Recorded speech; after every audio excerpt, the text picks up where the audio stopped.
"Come on, Mom, I want to see the living tattoo," I wailed. "No, I will not have a child of mine subjected to such filth." "It's not filth, it's cool. Defacing yourself like some bathroom wall is just disgusting and disgraceful." "Aw, Mom." "No, that's the last I'll hear of it." With that, she dragged me away from the entrance to the freak show. We spent the rest of the day playing games and riding rides. The smell of cotton candy and pizza filled the air. The bells, whistles, and screams of joy from children having the time of their lives. Any other kid would be overjoyed with all the things we did, but not me. I couldn't get the vision out of my head. The living tattoo. Wherever I went and whatever I did, the sign danced in front of my eyes. It taunted me like a carrot dangling just out of a donkey's reach. I begged and pleaded all day, but Mom would hear none of it. I dragged my feet and screamed like I was being killed whenever we went past the freak's tent. She just dragged me slightly, ignoring the stares of people passing by. Instead of remembering a wonderful day at the fair, we were both miserable as she drove us home. "But the fair will be gone in 2 days," I wailed as we pulled into our driveway. "All I wanted to do was see the living tattoo. You're the worst mother ever." "That's it," she yelled while opening the front door. "I've had enough. Go straight to your room and I don't want to see you again until your attitude improves." "If it does, will we go to the fair tomorrow?" She pulled at her hair and screamed as she stormed off to the kitchen and slammed the door. "Is that a yes?" The door didn't answer. I stomped up the stairs as loud as I could and kicked the bedroom door shut. Grouch. I threw myself on the bed and crossed my arms. I never get anything I want. I lay there, refusing to move or even turn my light on. My TV, stereo, stack of video games all held no interest to me. All I could think about was the one thing I couldn't have. Through the window, I could see a glow on the horizon as night fell and the lights from the fair lit the sky. Tomorrow's the last day. I'll have to wait a whole nother year.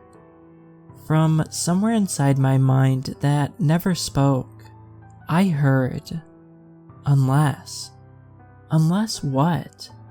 Unless you sneak out and go by yourself. Should I do that? She said she didn't want to see you again until your attitude changed. Will going to the fair change your attitude? Yes. Then there you go. You're just doing what Mommy wants you to do. A smile crept across my face as I slid out through my window. I snuck in through a hole in the fence and came face to face with a carny. "What do you think you're doing, boy?" he asked through his 3 invisible teeth. "Nothing," I said and started walking away. "Wait a minute, I know you." My blood ran cold. "Yeah, you're that brat that was whining at your mom today." "I'm not a brat." "Excuse me, your highness." I turned to leave. "I can get you in to see him." I stopped. "Who?" "The living tattoo." I froze in place and slowly turned. "You can do that?" "Follow me." He led me down a path that ran behind the tents. It was a different world back here. Squalor was the norm. Ragged people were lying on lawn chairs if they were lucky. More often than not, they just lay on the ground. Tin cans with rotted food, empty bags of popcorn, and discarded tubes for cotton candy were strewn everywhere. Entire armies of ants crawled over everything and everybody. He led me up to a large dark tent with a cigar store Indian sitting outside of it, then stopped. There's only one question I need to ask first. How much do you want to go inside? What do you mean? How desperate are you to see? What would you give to go inside this tent? Anything. He smiled his 3 crooked teeth. That's the right answer. He pulled back the flap and disappeared inside. I followed and was immediately overwhelmed by darkness. A musty smell hung heavy in the air. I thrust my hands out in front of me, feeling my way as I drowned in the pitch black. Just as suddenly as the light had left, it reappeared. Torches lit the way to the center of the room. My eyes toured the inside of the tent. Strange shadow creatures hovered at the edge of the light. The flames danced hungrily in their eyes. Panic washed over me and I turned to leave. What's this? The carny said, blocking my exit. You ain't leaving without seeing him. Not after all the fuss you put up about it. I'm not sure my mom would like me being here alone. No, of course she wouldn't. That's the whole point, isn't it? You wanted to show her who's boss. His crooked smile was tinged with something else I couldn't place. Come on then, up you go. He gave me a little push towards the raised platform in the middle of the room, where a large figure sat motionless, totally covered by a black cloak. The carny guided me around to the front where I could see him. The intricate pictures that covered every inch of his face were mesmerizing. A one-eyed pirate being impaled by a sword, a beautiful scantily clad woman, a strange symbol I had never seen before. They all drew me closer. I found myself a hand's breadth away from him. His eyes were pitch black, yet did not reflect the light of the torches. Well, there you go, the carny said. You wanted to see him, and here he is. For the first time, his eyes blinked. I nearly jumped out of my skin. I lurched back, but the carny caught me and held me fast. He heard all about you, of course. You and that little show you put on today. He's wanted to meet you ever since. Why? I stammered. He's never met someone so selfish, so unconcerned about anyone else. He wanted to know how you do it. Do what? Ignore every feeling of right and wrong inside you. Ignore the woman who gave you life. Ignore the common sense that God gave even a rat, just so you could have your own way. I glanced back at the carny with contempt. When I looked again, the pirate wasn't staring at the woman anymore. He was staring at me. They wanted to see you too. The living tattoo untied a knot at his neck, and the cloak fell away. Nothing covered his body except for tattoos and a pair of briefs. Artistic masterpieces overflowed from one to the other. Textures so deep it seemed like no artist could possibly achieve. And they were all looking at me. Each mythological creature, human, alien, even the symbols seemed to somehow stare. My blood ran cold and I began to shiver. He stood, stepped forward, and wrapped his cloak around me. Suddenly, the shivering stopped. I felt warm again. I felt exhilarated. He reached out and took my hand, then pulled me close and whispered with a voice that sounded like 1,000 together. Release me. I tried to let go of his hand, but he still held on to me with an iron grip. My mouth refused to open.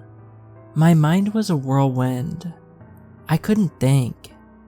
As we stood face to face, hands still clasped, one of his tattoos moved. A tiny horse and chariot, carrying a Roman soldier, galloped down to the edge of his finger and disappeared. My jaw dropped open, but no words came out. My mind reeled when the horse and chariot suddenly appeared on my hand. I watched in shock as they rode up my arm and disappeared beneath my sleeve. The floodgates opened and all of the other tattoos followed suit. A sea of green flowed up my arm, disappearing under my clothes, until there was no more room and they flooded onto my face. While I watched my body being invaded by living pictures, I didn't notice my counterpart still held my hand. He had shrunk several inches while I had grown. His eyes were no longer inky pools of soulless black. They were green, the same as mine. In fact, his face was the same one I saw in the mirror each morning. His skin was milky white, just like mine used to be. Not a mark or blemish remained. My doppelganger and the carny took my clothes and put them on him, then wrapped me in the cloak. It felt like it weighed 1,000 pounds. I was dragged down into the chair, unable to move. My new tattoos laughed and carried on as though the clock had just struck 12 on December 31st. They mocked me and jeered at me as Johnny walked back through the torches and out of the tent. Sleep eluded me that night. The figures on my skin moved all night. It was like a colony of ants constantly crawling over every inch of my body. I tried scratching once. The pirate I had scratched over reared back and stabbed me with his sword. Unbelievable pain shot through my face. The rest of the night I just did my best not to go insane from the itching. But I never scratched again. The next day held a fresh hell. Sleep was a luxury that had eluded me. My torment was to live the nightmare of each tattoo. I was held down by the weight of the inky damnation, unable to move or even speak.